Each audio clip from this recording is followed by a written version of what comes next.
Hello there, friends. Welcome to BJJ Meditations. This is BJJ Meditations episode number 66. I'm your host, Joe Hannon, Joe from Jersey. Joe, the guy who's been training in the afternoon this week and having a lot more energy as a result. It's a lot of some I talked about in an early episode. There's a lot of controversy around when people train. There's a lot of tribalism around when people train. The morning people don't train with the afternoon people. Afternoon people don't want to train with the night people, vice versa. I'm kind of this guy who's all over the place, always have been. Even socially growing up, like in high school, I was in bands. So, I was friends with all the other guys and gals who were in bands. So, the drug set, the artistic set, was cool with all of them. I was also somebody who played sports, so was less cool with the jocks, but like socially accepted. I certainly wasn't dating the same girls that they were, for example. But I think a lot of that has to do with appearances, because let's be honest, if you're watching this podcast, you know exactly what I'm talking about. And also personality. I mean, Lord knows, you all know that I don't exactly have an easy personality to get along with. But at any rate, I had a foot in these various seemingly disparate arenas, is what I'm trying to say. So the same is true for my jiu-jitsu. But anyway, the added benefits of training in the afternoon for me is it disrupts my sleep less. And I feel like I'm just learning much better, and I'm able to bring a lot more intensity to my training in the afternoon sessions than I do at night, just because I get up so fucking early in the morning. But yeah, looking forward to next month. I'm going to be teaching Wednesday afternoons at the school, switching off Saturdays, which will be great for my family. But yeah, just looking forward to bringing the heat in the afternoon. If you're listening to this and you're a student at the school and you're somebody who enjoys difficult training in the middle of the day, stand by to get some, as Mr. Willink would say. But anyway, training versus doing, the subject of today's episode. This is based on experiences with two clients I've had, both of whom I've been working with for a fair amount of time now. One just concluded a 6-week sprint, and then the other is in the middle of a 6-week sprint. But these are two clients who have taken on competition. One just completed a competition, and the other is in the midst of a pretty intense training camp. And I want to talk a little bit first about the one who's sort of in the midst of this training camp. But I will say that both of these people, both of these grapplers, have undergone self-reported and observed growth at a tremendous rate. So they're telling me they feel subjectively different. I'm observing that they are training in a subjectively different way. Their skills have increased, where I'm watching footage of them roll and I can see it for myself. And this episode is sort of an exploration as to why.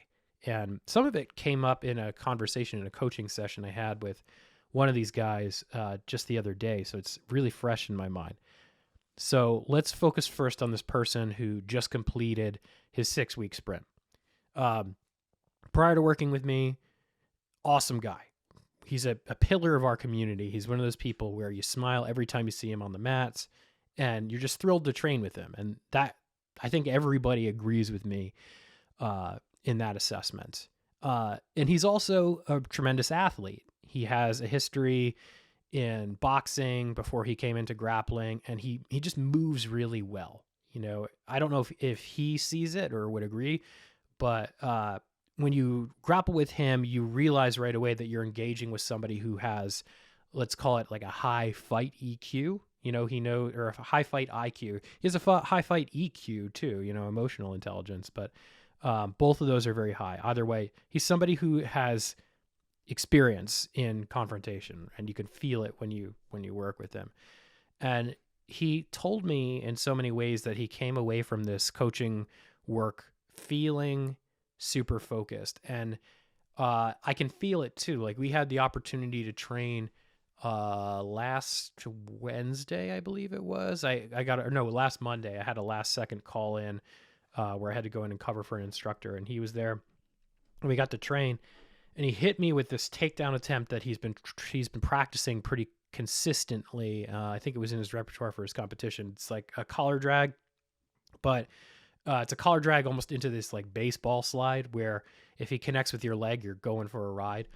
And he hit it on me, and I knew it was coming because I'd seen him work this so many times in his footage we've been looking at over the years, and I could also just feel it. So I braced and just absorbed the impact like with my shin bone. And I'm feeling my shin bone right now. It's still bruised. But he just went for it with such conviction. And it was just so beautiful to see, to the point where I can still replay it in my head and I can still feel exactly how it went down. And I'm a black belt, he's a white belt, and it was no factor. Rank was no factor, right? He got the grip he wanted and he went for it. And that's exactly what I want to see in somebody who is gearing up for competition. So what accounted for that? Why did he get to where he could do that with such competency? And now speaking about the other person who I'm working with, they're going through a similar evolution where everything they do on the mats, it's with this North Star objective in mind of, I'm getting ready for this competition. I'm going to be the best version of myself as a grappler. I'm trying to strip away everything mentally that is a limiter. And I'm trying to get what I do now in my jiu-jitsu razor sharp so that I could wield it skillfully when the time comes. And so what is the common denominator between these two people? And to me, it's this distinction of training versus doing. I don't recall if I've talked about training versus doing on the podcast here in the past. I think I've certainly talked about it with Emily on the highest levels over on BJJ Mental Models Premium. It's actually an idea she came up with that I agree with wholeheartedly. And we'll talk about doing first. What is doing? Doing, in my mind, is simply showing up. It's reporting to your class at the appropriate time, listening to instructions, trying to practice whatever the instructor is trying to teach you. It's basically checking the box. And let me first say that there's nothing wrong with checking the box per se, especially when you consider the fact that the vast majority of human beings are not taking on something that is as taxing or challenging as jiu-jitsu, especially adults. Adults reach a modicum of success in their life, and I'm not saying they check out, but they kind of fall into this mindset that I've gotten where I needed to get. My needs are met. I'm getting paid. I have my family, whatever. Growth is something that's going to happen passively if it happens at all. That's sort of the attitude of showing up. And I've always said that one of the beautiful things about jiu-jitsu is even if you just show up, if you just show up for 10 years, you're going to get better. You're going to absorb jiu-jitsu by osmosis. Even if you make no concerted effort to train deliberately, like, you are going to get better. So there's nothing wrong with that. But the point I'm trying to make here is that we can do better. And somebody who's doing, they exhibit certain behaviors on the mat. Like, maybe they're rolling hard, maybe they're not. There's no method to their madness. There's no logic underpinning how they're training and why they're training. Like, for example, somebody who's training is going to dedicate specific sessions and specific partners to specific tactics, whereas it's going to be more of like a willy-nilly affair for the person who's simply doing. And this person who's simply doing, like, maybe they have things that they're working on, maybe they're not. Maybe the things that they're working on are fundamentally sound, maybe they're not. Maybe they're just the flavor of the week. I see this behavior in certain people who they have like Instagram ADHD. They're constantly finding techniques that appear to work on Instagram and they're bringing them into the training area. And maybe they work, maybe they don't. Even if they work, maybe they don't practice it with enough rigor for it to stick and become a part of their game. And yeah, that's suboptimal in my opinion. And additionally, it creates this external feedback loop of, I'm going out into the world, I'm sourcing this material from a questionable source, because if you think about what are the incentives on Instagram, the incentives on Instagram are something like likes, impressions, clicks, etc. It's not necessarily the quality of the content. So everything is external. There's no internal feedback loop where they're asking themselves, how does this fit truly into my game? What does this mean for me? What am I trying to do here? It's purely externally driven. So if that sounds like you might just be doing jujitsu.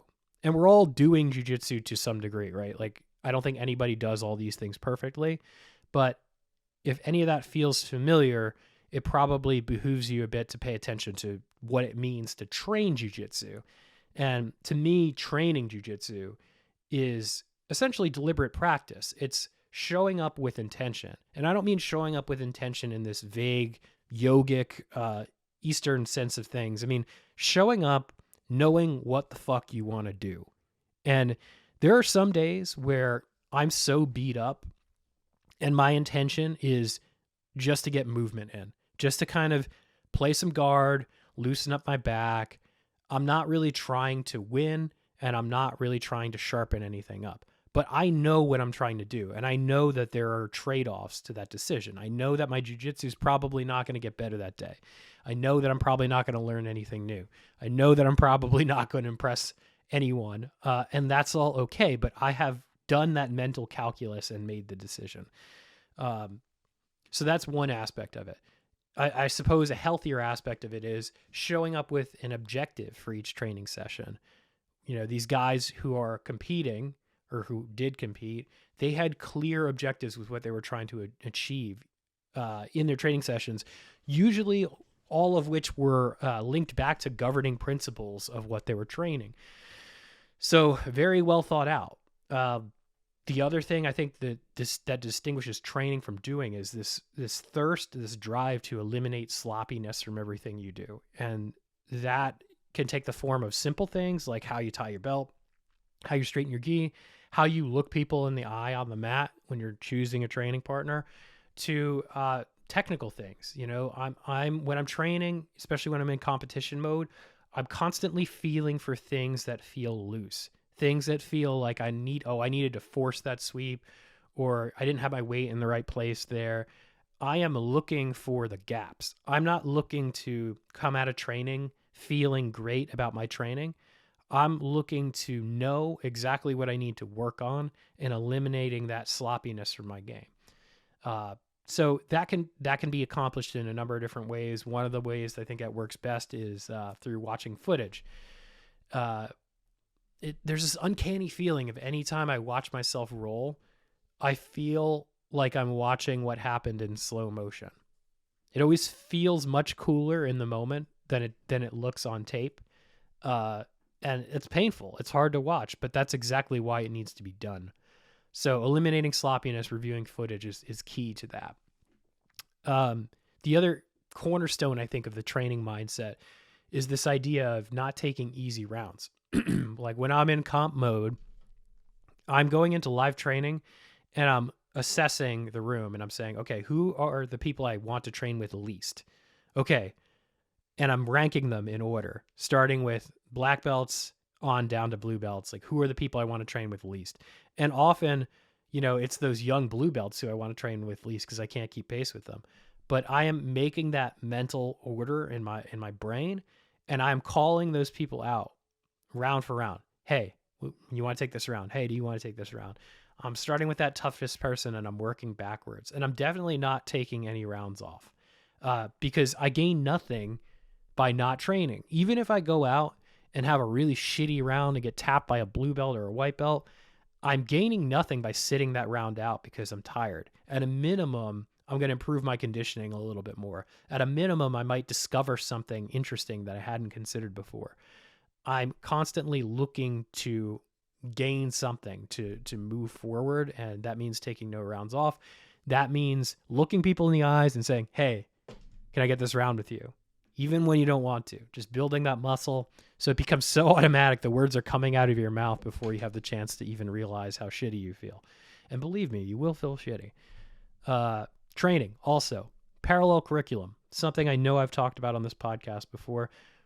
If you're training in a good school, there's probably a curriculum, and that curriculum is well-known, publicized. If you're training in a school that doesn't have a curriculum, and if you're training in a school that has a secret curriculum, you might want to consider training someplace else. But in addition to having that school's curriculum and being a good student and following it with a willingness to learn with an open mind, you should also have things, especially once you're a purple belt and up, you should have a parallel curriculum in your head of things that you're working on. Right now, the school's curriculum is mount this month. In my head, my parallel curriculum is the clinch closed guard. I've been working with Dan Koval's approach to closed guard and Paul Schreiner's clinch closed guard, sort of hybridizing and combining those two things. And that's what I'm working on. Whenever I'm not being funneled by the instructor into constraints-based situations where we're working exclusively on mount, I am working on those things. Would highly recommend that you do that as well. And then the final differentiator between training versus doing in my brain is watching footage, reflecting, and journaling. Also talking to coaches. All of these things have a place in the practice. They're all additional feedback loops, but you need internal and external feedback loops. Journaling and reflecting, that's going to be an internal feedback loop. It's going to give you a sense of how you feel about everything. It's going to give you a sense of who you are within the art. And all of this is crucial because you need to understand who you are as a student in order to be a more effective learner. And I think that that's easier for some people, harder for others, because we're all like in different places on the spectrum of introspection, right? But universally, it seems like everyone has a really hard time with watching footage of themselves, myself included. I hate doing it, but it's the best medicine. And it really is going to let you know and see where the gaps are in a way that just getting feedback from a coach or just going on your subjective experience of rolling, they're not going to give you that valuable information. And then kind of the final thought I want to leave you here with is that you don't have to compete to have the benefits that these two clients did, but it certainly helps. It certainly helps because it refines the focus of your jiu-jitsu in a way that nothing else will. It forces you, to me, it's like the ultimate constraints-based approach to learning, because the constraints are time-based. You have this deadline that you're trying to meet out in the future, and they're situationally based, meaning like there are rules that you have to apply. And there's also like a meta game around those rules. Like you could be great at just showing up and rolling in your gym, but you might be a really poor player of the meta game of competition, as I've discovered from competing. So in addition to learning the meta game of competition, I'm also training my abilities as a performer in competing. So all this is to say that none of that would have happened had I not taken on competition as a thing that I do with some regularity. I think that you can accomplish these goals by just showing up in training with intention, with purpose in your gym. But competition is going to be a more efficient and a more effective way of approaching it. That being said, competition is not for everyone. If you have doubts about whether it's for you, I suggest running a small experiment. Do a local competition. Pick a local competition with a small turnout where you know you're going to get 1 or 2 fights and just see how you feel. Go through it. You'll know right away if it's for you or not for you. So that's all I got for you this week. Kind of a more condensed version. I really hope you enjoyed the longer format interview with Emily Kwok over from the BJJ Mental Models Premium podcast. Definitely check that out if you haven't already. It's gotten a lot of positive feedback. Finally, if you're looking to support the podcast, the best thing you can do is book a coaching session with me. For me, it's all about depth over breadth. Not looking for a ton of clients. I already have a really great base of people. I'm really looking for 1 or 2 more steady clients. So if you're on the fence about working with me, I would say act sooner rather than later before those openings are gone. What we typically do in a coaching setting is we identify themes for development. They could be themes specific to jiu-jitsu or they could be specific to life. Often they are one and the same. And then we structure training on the mats around those themes. The introductory call that I do with all clients is totally free. It's just a getting to know you session, getting to understand what you're trying to accomplish. And also, more importantly, trying to understand if I can help you. I've turned people away frequently because they have issues that I'm just not equipped to help them with. And ultimately, to me, that's just a part of being service oriented. Like, I don't want to take your money if you have something that I can't help you with. That's just not going to help you. And in the long run, it doesn't help me either. So it's a free initial consultation. You can ignore whatever the pricing says on the website right now. Book a session with me and see if it's a good fit. Thank you very much for listening, folks. Thank you very much for supporting the podcast. It's always a treat to sit down and have this one-sided conversation with you, and we will talk next week.